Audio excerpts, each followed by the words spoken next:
ถามลูกได้บ่ลูกเอามือบ่หมูมันเอาหมูเมื่อโดยแม่อยากให้ละล่ะนี่โดยบ่เอาดอกพี่น้องเอ้ยแม่อยากให้ลูกอยากให้เฮาโดยหมูน้อยฮะบ่โดยต้องถามมื้อน่ะฮะโดยโอ้ยบ่เป็นหยังดอกแม่เอ้ยได้แล้วอยากให้โดยเฮาบ่มีบ่เลี้ยงยายเอ้ยเฮาเว้าหยอกซื่อบ่เป็นหยังดอกเนาะโอ้ยพี่น้องเอ้ยน้ำจิตน้ำใจเราบ่เป็นกระโปะแล้วก็เอานี่ให้อีนางมันก็แม่บ่นี้ฝากมานี่ไอ้นางโลนัทนะเคยกินอยู่บ่นางบ่เคยกินเอาหม้อนี่จับเอาก่อนนี่หม้อกับแจ่วเด้อเบิ่งนะบ่าวโตฮู้บ่อีหยังนางอยู่ได้น่ะเดาเบิ่งก่อนอันนี้ก็จะพวกแจ่วพวกหยังนี่แหละมาน้ำบายซอยพักให้เดี๋ยวจะไปล้างเด้อเต็มมือแรงมาเลยน้ำบ่าวก็แซ่บได้กินน้ำได้ถือว่าเป็นมื้อแรกที่เราได้กินข้าวอาหารที่ว่าแพงปานนี้นะพี่น้อง200 บาทพี่น้องเอ้ยไม่เท่าก็มีแต่เอาให้เด้อโอ้ยหลบครับเอาให้วันยันยืนลูกเอ้ยโดยพันผมยาวๆโดนไปโดยสาธุเอาสิบ่เอานะพี่น้องเนาะบ่เป็นหยังดอกนะพี่น้องเนาะซื้อมาเห็นน้องเพิ่นกินแซ่บก็โอเคแล้วพี่น้องเอ้ยข้าวเจ้าชุดชัวลำยาข้าวเจ้าชุดชัวลำยาย่างออกจากบ้านแม่ลมคุ้มคำย่างจากบ้านแม่ลมคุ้มคำตำคุ้มเงินบ่อนเทวดาพังไว้ตำคุ้มเงินบ่อนเทวดาพังไว้สาธุ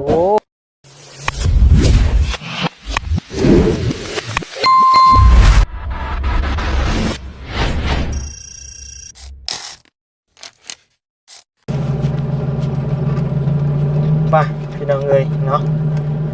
เปิดคลิปเปิดภาพมาบัดนี้พี่น้องเอ้ยเนาะอยู่เทิงรถเทิงล่างเด้อพี่น้องเด้อเนาะทางบ่าวนิวกำลังสิเดินทางกลับไปหาน้องดาวกับน้องลิซ่าบ่ลิซ่าน้องอย่างนี้พี่น้องเอ้ยเนาะน้องจำบ่ค่อยได้นะพี่น้องเนาะชื่อคือว่าอยากยากๆแน่ชื่อคนดังนี่พี่น้องเอ้ยไปมื้อนี้ก็ทั้งบัดนี้ซื้อหมูกระทะมาให้น้องเพิ่นพี่น้องเอ้ยเนาะซื้อหมูกระทะมาให้น้องเพิ่นตามความเพิ่นอยากนั่นแหละทั้งแม่เพิ่นก็จุดประสงค์อยากให้ซื้อหมูกระทะมาพี่น้องเอ้ยเนาะพอดีแล้วนะพี่น้องเนาะออกมามื้อนี้ก็ทั้งบัดนี้ก็ซื้อมาสุดใหญ่ไฟกระพริบเลยพี่น้องกินได้ทั้งครอบครัวกินได้ทั้งครอบครัวเลยพี่น้องเอ้ยผมกำลังมาแต่อาบน้ำบริเวณใดอันน่ะเนาะพี่น้องเอ้ยครูน้องยังดีเราลืมสื่อเพิ่นละพี่น้องเอ้ยเอาพี่น้องเอ้ยอวยหน้าอวยตามาหาทางบ่าวนิวก่อนพี่น้องเอ้ยเนาะกราบทักทายสบายดีและสวัสดีพ่อแม่พี่น้องหมดทุกคู่ทุกคนเด้อพี่น้องเด้อน่ายินดีต้อนรับเข้าสู่ช่อง YouTube บ่าวนิวสะพานบุญเด้อพี่น้องเด้อเนาะพบหน้าพบตากับบ่าวนิวอีกแล้วพี่น้องเอ้ยมื้อนี้ก็บ่มีหยังเพิ่มเติมแต่ว่าบ่มีคนมานำพี่น้องเอ้ยเนาะน้องสงกรานต์ที่มานำเมื่อวานนี้ก็เพิ่นก็ข้าเวียกอยู่เฮือนว่าซั่นเนาะก็เลยบ่ได้มานำกันทางเบิ่งมื้ออื่นพุ่นแหละว่าซั่นเนาะมื้อนี้ก็แม่บ่าวนิวพี่น้องเอ้ยเนาะแม่บ่าวนิวเพิ่นพาขนมนี่มาพี่น้องเอ้ยเนาะมาให้อีหลาน้อยเพิ่นแล้วก็มีทางแม่ใหญ่ใจดีจากฝั่งไทยเนาะพี่น้องเนาะเพิ่นให้บ่าวนิวซื้อหมูกระทะมาเลี้ยงน้องเพิ่นแน่ว่าซั่นเนาะตัวเงินจำนวน 2,000 บาทนั่นแหละพี่น้องเลยเนาะจำนวนล้านปลายเมื่อนี้ก็ซื้อมดอยู่ใช่บินซื้อมดล้านกว่าพี่น้องเลย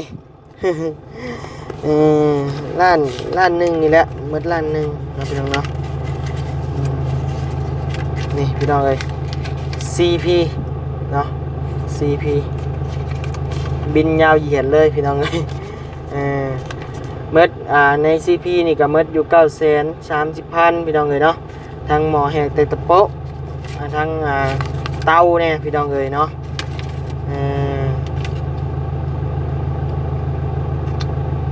แล้วก็เมดล้านกว่าๆนี่แหละพี่น้องเลยเนาะ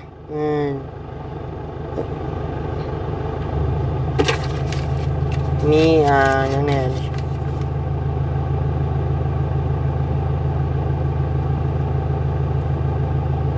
เอาอย่าแหละพี่น้องเลย จักอีหยังอ่านก็บ่เคยเก่งปานใดบัดนี้ก็ได้เดี๋ยวเมียดเอาไปให้น้องเพิ่นเบิ่งก่อนพี่น้องเอ้ยให้น้องเพิ่นเดาเบิ่งว่าเท่าใดพี่น้องเอ้ยเนาะซื้อกุ้งซื้อหยังมาเต็มสต็อกเลยบอกกระทะนี่ก็2อันบ่ได้พี่น้องเอ้ยเนาะ2อันพุ่นแก้วนั่นนี่อีกโอ้ยหลายอย่างพี่น้องเอ้ยเนาะปะลงไปหาน้องเพิ่นเลยพี่น้องเอ้ย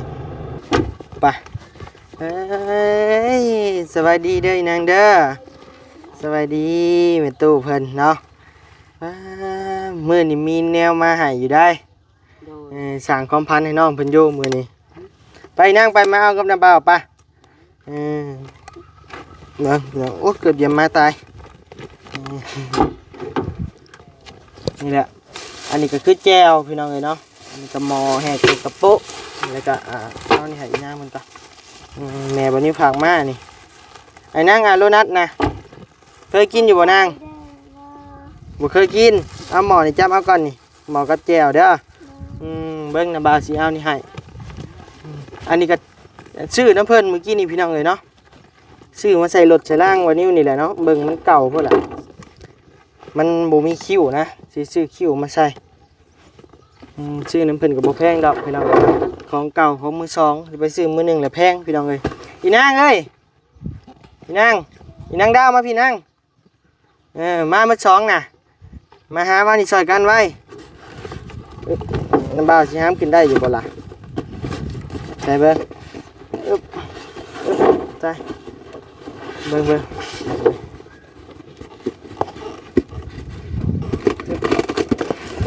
วันอู้ที่หับน้ำเบาเนี่ยหับ2คนเลยอู้มาใช้ปินหนาวฮะน้ำเบาเนี่ยฮึบโอเคโอ้เตากับ2หน่วยเลยพี่น้องเอ้ยเอาเดี๋ยวจังหน่อยวันนี้จะสิมาหามน้องเพิ่นหามบ่ได้ดอกอันนี้โตหู้บ่ยังนั่งอยู่ได้น่ะดาวเบิ่งว่าดาวเบิ่งจะคิดว่าหยังกุ้งบ่ฮะคิดว่ากุ้งอยากกินแต่กุ้งเนาะจ้ะเนาะแนวอื่นก็อยากอยู่บ่ปูก็ได้ไม่เท่าเอ้ยกระเทินแหละไม่เท่าเพิ่นก็ไปหาสารมาปูพี่น้องเอ้ยเบิ่งวันนี้ไปเอาเตาก่อนมาแล้วพี่น้องเอ้ยมาแล้วพี่น้องเนาะใช้นี่หมากคู่ถอดมาแล้วก่อนเบิ่งระบายเน็บชึบโอเคเอ้ยพี่น้องเอ้ย หม้อนี่ก็ซื้อมา2ชุดเลยพี่น้องเอ้ยเนาะเตาหม้อตอนแรกมาพี่น้องเนาะนัดกับทีมงานไว้นัดกับทีมงานทั้งอ้ายเพิ่นหลายคนนั่นแหละเพราะว่าทั้งแม่เพิ่นก็อยากให้ทีมงานมากินน้ำน้องเพิ่นมาอบอุ่นนะพี่น้องเอ้ยเนาะมาอบอุ่นน้องเพิ่นแต่ว่าทางบ่นิวและทีมงานก็ขอโทษขออภัยนำหลายๆเด้อพี่น้องเด้อเนาะค่าเวียกค่างานพี่น้องเอ้ยเนาะทางบ่ลี่แน่ทางบ่ยาวบ่ตูนนั่นนี่บ่พัดไซนั่นนี่กับเพิ่นค่างานพี่น้องเอ้ยเนาะก็เลยว่าบ่ได้มานำกันบ่นิวรถซื้อเครื่องไว้แล้วนะแล้วเพิ่นบ่ได้มาพี่น้องเอ้ยเนาะก็เลยว่าเอามาให้น้องเพิ่นเลยซะบางเทื่อมีโอกาสครอบครัวเพิ่นมาก็ไว้กินเลยซะนะพี่น้องเนาะเต้านี่ก็เอาไว้กินเลยเนาะไว้เฮ็ดอยู่เฮ็ดกินเด้อนางเด้อน้าบ่าวซื้อมา2หน่วยแล้วก็มีแต่ขอโทษขออภัยแม่เพิ่นหลายๆเด้อเนาะที่ว่าอยากเห็นทางทีมงานเข้ามาอบอุ่นน้องเพิ่นเนาะแต่ก็บ่ได้พ้อซ้ำพี่น้องเอ้ยของอยู่ของกินก็ซื้อมาบักหลายพี่น้องเอ้ยเนาะนี่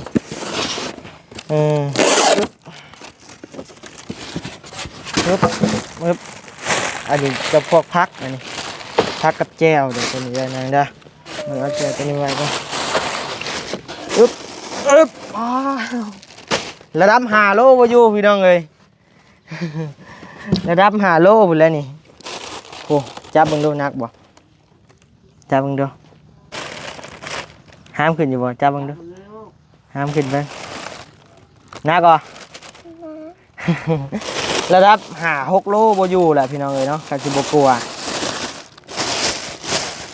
น้าบ่าวซื้อนี่มันจะพร้อมปลาหมึกอันนี้เด้ออันนี้ย่อเด้อหมักอยู่บ่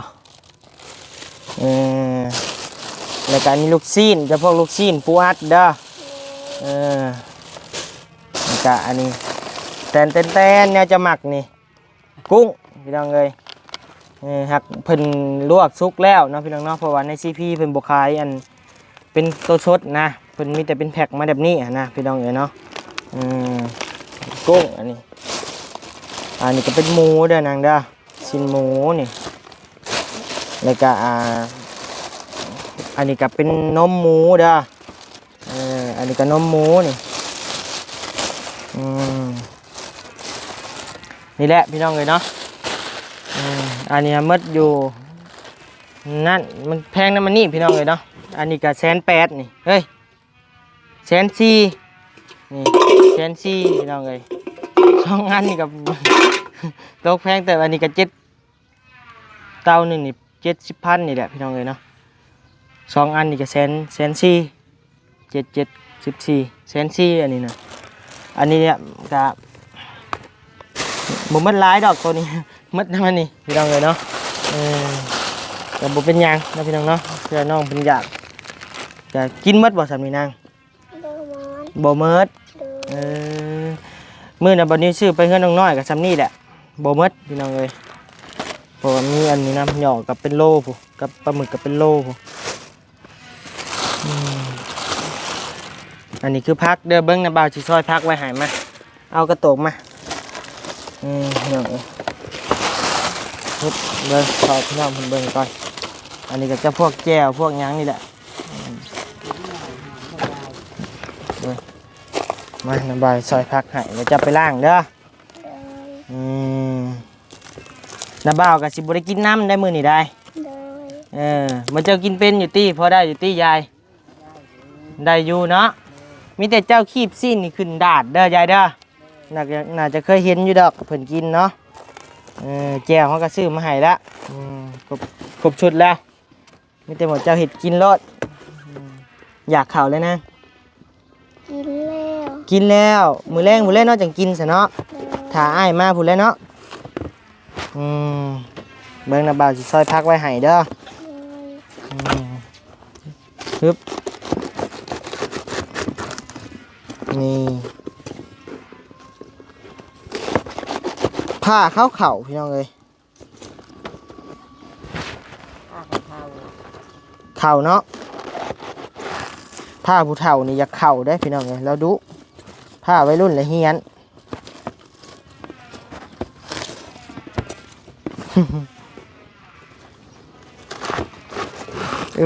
นี่ไม่เจอจะไปล่างพักเด้อนางเด้อบัดนี้เด้อไอ้ซอยไว้ให้แล้วไอ้จิจัดแจ้งไว้ให้เด้อมันจะมือแรงมาเหมือนจะกินอย่างเดียวรถอันนี้กะคะแนนยังบอกกินกะเอาข้าวตู้เย็นไว้เด้อเงินจะมีตู้เย็นอยู่ดอกเนาะอันนี้กะเป็นกระเพาะปลาหมึกยออันเป็นลูกชิ้นอันนี้ก็เป็นกุ้งเด้อนางเด้ออันนี้แก้วก็เอาเข้าตู้เย็นคือกันแก้วนี่ก็เข้าตู้เย็นนี่ให้ซื้อใหม่ทั้ง2 แก้วเลยนี่โอเคนี่พี่น้องเลยเนาะตัวหักเสียดายชื่อนี่ลายพวกพี่น้องเลยเนาะกับบ่เป็นยังดอกเนาะพี่น้องเนาะกับบ่เป็นยังหักเสียดายอยู่เพราะว่าราคากับสูงเตะน้องเลยกะงบซื้อไปเจ้ากาเบิ่งดูมัดเท่าใดนี่จะเบิ่งเป็นบ่นี่ตัวนี้เท่าใดบ่ฮู้จักน้องดาวเด้บ่ฮู้จักซ้ำงบไอ้ซื้ออยู่ใน CP นี่เด้อ933,000แพงบ่ฮะว้าวบ่ออกเลยมีแต่มือแรงมาเลยกินแซ่บๆเด้อดังเด้อถือว่าเป็นมื้อแรกที่เราได้กินข้าวอาหารที่ว่าแพงปานนี้นะพี่น้องเอ้ยเนาะไม่เท่าเคยกินบ่ของกินคาบเดียวว่าอันแพงปานนี้มาพี่ อันยังก็จะว่าหยังเกาะ แม่เคยกินแต่ตอนเช้าแล้วก็ตอนแรง บ่เอาไปทำเรื่องนั้น นั่นแหละ เจ้าเคยกินบ่ของกินที่ว่าแพงราคาซำนี้ บ่เคย เทื่อเดียวอันแต่ว่าคาบเดียวเลยนะ บ่เคยหลายๆ บ่เคยบ่ ได้หลายคาบบ่นี่ ดู ได้จักคาบนี่สมมุติกิน ประมาณ3 มื้อ 3 มื้อ โอ้ค่ะก็ โอ้พี่น้องเอ้ยนี่ได้เลย โดย พุ่นบ่ฮอดพุ่นบ่ ฮอด เป้า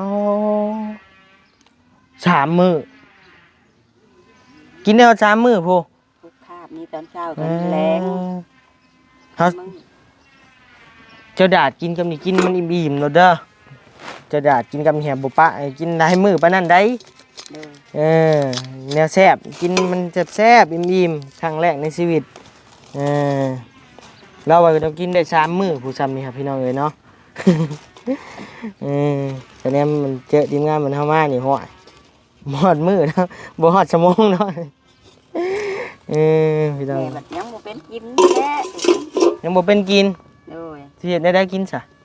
เฮ็ดให้ร้านน้อยนี่แหละเฮ็ดให้กิน ให้ร้านน้อยนี่เฮ็ดให้กิน โดย เอ้ย แม่บ่เคย มีแต่เจ้าเอาซีนดาดใส่จ้าน้ำมันนี่ก็เอาน้ำทอกใส่เลยเอาขนอใส่เด้อ โดย หรือว่ากินเลยบ่สิเฮ็ดสุกิน ให้ลูกมะพร้าวกับลูกเฮ็ดให้กินก็กิน กินข้าวแล้วบ่เลย กินแล้ว ฮะมันก็บ่แซ่บอีกแหละพี่น้องเนาะ กันกินกะมือแรงลูกชายจะมาบ่ ลูกชายบ่ได้มา บ่ได้มาซ้ำ ทานยาได้ลูก โอ้ก็มีแต่ เป็น นี่ลูกสิบอกเด้อ เป็นหาค่อยพุ่นแหละ โอ้มีแต่เจ้าทองน้ำใส่นี่เด้อ โดย ทองน้ำใส่นี่แล้วเอาขนอใส่ถุงหนึงใส่รถปึ๊บแล้วก็ข้างใส่เตาปึ๊บนี่จับซีนจับหยังใส่อยากกินหยังก็จับใส่รถเด้อ โดยโดย ก็สิเป็นอยู่ติ เป็นอยู่ดอกลูกบอกว่าบ่เคยได้ลูกแม่บ่เคยอะไร กะทางบันนี้ก็อยากเห็นสุกินอยู่พี่น้องเอ้ยเนาะแต่ว่าทางเพิ่นก็กินข้าวแล้วหั้นนะก็เลยว่าเอาหาเพิ่นกินมื้อแรงซะแซ่บๆบัดเดียวเลยนะพี่น้องเนาะเออขะนั้นกะเจ้าบ่อยากดาดก็เฮ็ดสุกี้เอาเด้อต้มให้เป็นสุกี้เอาก็สิเป็นอยู่ติสุกี้ เป็นแต่ สุกี้เพิ่นเป็นพี่น้องเอ้ยอันนี้เพิ่นบ่เป็นเออ แม่บ่ แนมอีนางก็เห็นเพิ่นกินในโทรศัพท์อยู่ติ เป็น เป็นเพิ่นเฮ็ด เป็นอยู่ติ เป็น เป็นอยู่พี่น้องเอ้ยนี่เป็นอยู่เอาสนะ เห็นเพิ่นเฮ็ดอยู่ โด เป็นอยู่ดอก ในมีโทรศัพท์หรือเปิดเบิ่ง YouTube เด้อ โด เอย ออันนี้แกะซิมึงดูนี่แม่ไอ้ผักมา แกะลูก แล้วก็เงินยังเหลืออยู่เด้อนางเด้อยังเหลืออยู่จำนวนเซน กินแล้วลูก เซนกูกลัวนี่บ่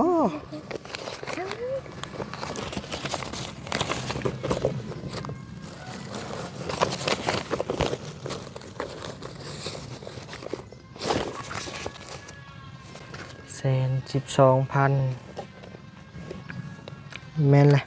อันนั้นเด้อเงินที่ว่ายังเหลือแสนกว่านี่เด้อนางเด้อ โดย ทั้งแม่เพิ่นว่าสิให้อ้ายให้นาบ่าวแต่ว่านาบ่าวสิบ่เอาเด้อนางเด้อ โดย นาบ่าวสิให้เจ้าแม่ไปซื้อขนมกินเด้อบ่ซั่นก็ให้ยายแม่ซื้อของกินให้เจ้ากินเด้อ โดย เออสมมุติทั้งแม่เพิ่นนี่คะแนนว่าซื้อเหลือเงินเหลือแล้วให้บ่นิวเอาว่าซั่นเนาะแต่ว่ามันเหลือมาบ่นิวก็สิบ่เอาดอกพี่น้องเอ้ยเนาะอีต้นน้องเพิ่นก็เลยว่าสิให้น้องเพิ่นหมดเลยซะนะพี่น้องเนาะมันเหลือกะยังเหลือแสนปลายเนาะ200บาทพี่น้องเอ้ยก็มีแต่เอาให้เด้อ โอ้ยหลบครับ เออเอาให้ วันผัดยันยืนลูกเอ้ย โดย เป็นพันผุนยาวๆเลยโดนไป โดยสาธุเอาสิบ่เอานะพี่น้องเนาะบ่เป็นหยังดอกนะพี่น้องเนาะซื้อมาเห็นน้องเพิ่นกินแซ่บแล้วก็โอเคแล้วพี่น้องเอ้ย แม่ขอถามลูกได้บ่ลูกเอามือบ่หมูมันย เอาหมูเมื่อ โดยแม่อยากให้ อยากให้ละล่ะนี่ โดย อู้บ่เอาดอกพี่น้องเอ้ย แม่อยากให้ลูก อยากให้เฮา โดย หมูน้อยฮะบ่ โดย ตัวถามมื้อน่ะฮะ โดยมาเลี้ โอ้ ง ยบ่เป็นหยังดอกแม่เอ้ยได้แล้วอืมอยากให้ โดย เฮาบ่มีบ่เลี้ยงยายเอ้ยเฮาเว้าหยอกซื่อบ่เป็นหยังดอกเนาะโอ้ยพี่น้องเอ้ยน้ำจิตน้ำใจเราบ่เป็นหยังป้าไว้นี่แล้วเนาะ ลูกบ่เอาแล้วก็แมวย่าลูกว่าสิเอามาเลี้ยงแม่สิให้แม่สิให้อย่างนี้ได้ลูก โดยบ่เป็นหยังดอกเนาะมือน่ะก็เพิ่นสินั่นนะพี่น้องมือมันน่ะมันหัดแต่ออกเนาะมือน่ะฮะ มันน้อยอะไร มันยังน้อยอยู่แล้วบัดนี้ถามชื่อน้ำแม่เพิ่นว่าบัดนี้อยากเลี้ยงว่าซั่นเนาะแล้วแม่เพิ่นว่าเอาถ้ามันกินห้ำก่อนเด้อจังเอาว่าแม่จังสิให้เราว่าแต่ว่าคิดไปคิดมาบัดนี้ก็บ่มีบ่อนเลี้ยงนะเฮือนก็บ่มีบ่อนให้มันอยู่หันนะก็ยาแล้วเนาะป้ามันใหญ่อยู่นี่ซะแม่เฒ่าเอ้ยบ่เป็นหยังดอกเนาะ ลูกว่าบ่เอาแล้วก็แม่สิบ่จับให้ก็ลูกว่าสิเอาแล้วแม่สิจับให้แม่จนเตรียมกระสอบไว้เลยลูกว่า บ่ เขียวเป็นกระดาษ บ่เป็นหยังบ่เป็นหยังแม่อยากให้ลูก ได้แล้วยายเอ้ยเนาะก็ขอขอบใจเจ้าหลายๆเด้อที่ว่าอยากให้โอ้ยตื่นตันใจพี่น้องเอ้ยก็บ่เป็นหยังดอกเนาะมีแต่นี่แหละกินแซ่บๆเด้อพาหลานกินแซ่บๆรถพาพ่อตู้กินหมดครอบครัวจ้ะนี่ก็บ่หมดผู้ใดหาเบิ่งคือจะว่าได้3มื้อบ่ได้ถึงวันแม่ถ้าแม่กินแต่แม่มันได้สามนึง โดย ประหยัดกินได้แบบแม่หาบ่ได้ มันต้องประหยัดดอกครับนี่นะกินมันอิ่มๆแซ่บๆโลดเพราะว่าเพื่อจะได้กินเท่านึงบ่แม่นเรื่องง่ายนะเนาะพี่น้องเอ้ยแต่ว่าน้าบ่าวบ่อยู่กินน้ำเด้อนางเด้อ โดย น้าบ่าวก็สิไปเวียกน้าบ่าวก่อนเนาะพอดีว่ามื้อเจ้าก็กินข้าวกินน้ำแล้วสมมุติว่าแม่เพิ่นสิกินเลยเดี๋ยวก็สิเฮ็ดให้เพิ่นกินเลยนะพี่น้องเอ้ยเนาะคะแนนเพิ่นอันยังอิ่มข้าวอยู่ก็กันสิกินเลยก็บ่แซ่บนั่นแหละคือพี่น้องฮู้นั่นแหละเนาะมีแต่ยายไปเข้าตู้เย็นไว้เด้อไปนี่นางป้าก่อนแนวกินบัดนี้มีแต่ เอาไปเข้าตู้เย็นนี่ ป้าก่อนแป๊บหนึงแล้วมีแต่นบมือขึ้นเด้อนางเด้อขอบมุกขอบใจทั้งแม่ใหญ่ใจดีเพิ่นจากฝั่งไทยเด้อนางเด้อมากินมาสายาย ใช้น้ำ โอ้ยเนาะเบิ่งทิ้งท่านเอาเมนให้หมูก็ได้มาหนบมือขึ้นเต้นบ่เด็บนะบ่าวพาว่าวตอนน่ะว่าบังดูว่าได้สำใดว่าสำนั้นขอบคุญขอบคุณเพิ่น ผู้ใหญ่ ขอบ ใจ ม ดี กขอบใจผู้ใหญ่ใจดี ฝากเงินมาซื้อของของกินให้น้องยา ของกินให้น้องยา ให้เพิ่นอยู่ดีมีแฮง ให้เพิ่นอยู่ดีมีแฮงความเจ็บบ่ให้ใคร ความเจ็บบ่ให้ได้ ความเจ็บบ่ให้ได้ ความไข่บ่ให้ ความ มี ไข่บ่ให้มี ให้หายพุยหายภัย ให้โทษให้ภัย หายพยาธิโรคค้า หายโลค้า ทานไปแล้วให้งอมาคือเก่าเด้อแม่เด้อ คือเก่าเด้อแม่ ลู เด้ ก อ หลังเข่ากระเป๋าเจ้าอยู่บนเสา ลูกหลังเฝ้าเฝ้าเจ้าอยู่เสา เราเอาเปลือกให้ชุดชัวลำตาล เล่าเขาวเปลือกให้ยึดจูน้ำตา เรา ล เอาสารให้ชุดชัวลำพร้าว เข้าคือ ข้าวข้าวสารให้ชุดชัวลำพร้าว เล่าเขาวสารให้ชุดชัวลำพร้า ข้าว ว ข้าวเจ้าให้ชุดชัวลำยาง เล่าเขาวเจ้าให้ชุดชัวลำยาง ย่างออกจากบ้านให้แม่ลมคุ้มค ย่างจากบ้านแม่หลวงคุ้มค ำตำคุ้มเงินบ่อนเทวดาพังไว้ ำตำคุมเงินวังเทวดาขัง สา ไว้ สาธุม่วนได้พี่น้องเอ้ยทำอวยพรทางแม่ตู้เพิ่นนะพี่น้องเนาะเอาทางบานิวก็ขอขอบคุญขอบคุณทางแม่ใหญ่ใจดีจากฝั่งไทยเด้อเนาะที่มองเห็นทางน้องย่าเพิ่นเนาะพี่น้องเนาะกับน้องดาวแล้วก็ครอบครัวแม่ตู้เพิ่นเนาะอยากให้เพิ่นได้กินแนวแซ่บๆเนาะพี่น้องเนาะทางบานิวก็ขอขอบคุญขอบคุณขอให้ผู้ใหญ่ใจดีจากฝั่งไทยให้แม่เพิ่นอยู่ดีมีแรงความเจ็บบ่ให้ได้ความไข้บ่ให้มีปรารถนาสิ่งใดขอให้ได้สิ่งนั้นสมความมุ่งมั่นปรารถนาจะเจ็บจะจนร่ำรวยๆเด้อแม่เด้อพร้อมโดยครอบครัวของแม่เองเนาะก็ให้ร่ำให้รวยอยู่ดีมีแรงเด้อสาธุเอาเนาะมื้อนี้ก็มาฮอดมาจอดมาถึงแล้วก็กินมันแซ่บๆอิ่มๆเด้อ โดย กินแล้วก็นอนสบายมื้อนี้เนาะ เขียดได้มันน้องกัน สิไปกันเขียดบ่ โอ้ยมันฮ้อนเด้ เขียนออกเลยเนาะ โดย มีแต่กินแล้วเลยก็ล้างเมี่ยนไว้กินมื้อหน้าอีกนี่บางเทื่อแม่น้องย่าๆมากก็กินอีกนี่ อันหนึงไว้ถือได้นี่ยายเอ้ยแสนปลายหมอหน่วยหนึงตอนแรกเขาซื้อมาหลายอันเขาคิดว่าทั้งทีมงานสิเข้ามากินน้ำกันหั่นนะ เพราะว่าทั้งแม่เพิ่นก็อยากให้ทีมงานเข้ามากินน้ำกันแต่ก็ทางอ้ายเพิ่นข้าวเวียกก็บ่เป็นหยังดอกนะพี่น้องเนาะเพราะว่าทางอ้ายเพิ่นก็ได้พอได้กินแล้วเนาะแม่เนาะก็บ่เป็นหยังดอกมีแต่ให้น้องย่าๆแหละแต่ทั้งครอบครัวเพิ่นกินแซ่บๆนี่ก็พอแล้วนะพี่น้องเนาะ